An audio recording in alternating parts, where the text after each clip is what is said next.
Kia ora whānau, ko Lingynoiid taku ingoa. And I'm Lingynoiid. Does it have to be a Māori? You just caught me off guard. I felt it in my heart. Oh, well, go then. Let's go. All right, I'll say take Lingy. 12. Are you catching live arguments? Kia ora. Kia ora whānau, I'm Lingy.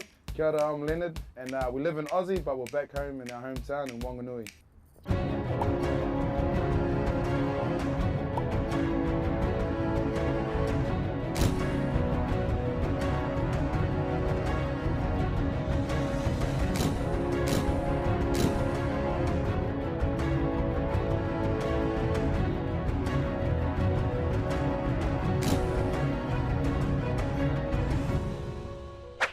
Ko roa pehu te maunga, Ko te tūhia te maunga. ko Wanganui te awa, Ko taku tū... What? Ko taku taimoana te awa. ko Aotea te waka. Ko manuau te waka.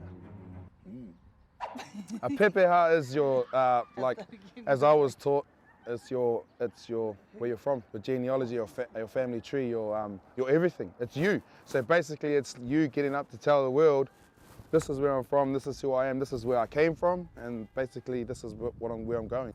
It's a your story, it's your story, it's your journey, it's what makes us human. Ko te āti hau nui a pāpārangi te iwi.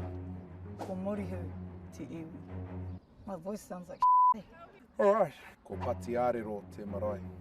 Ko rātana te mara. What is my pronunciation? Pronunciation. No Wanganui ahau. No rātana pā ahau. Ko renata tekoari taku ingoa.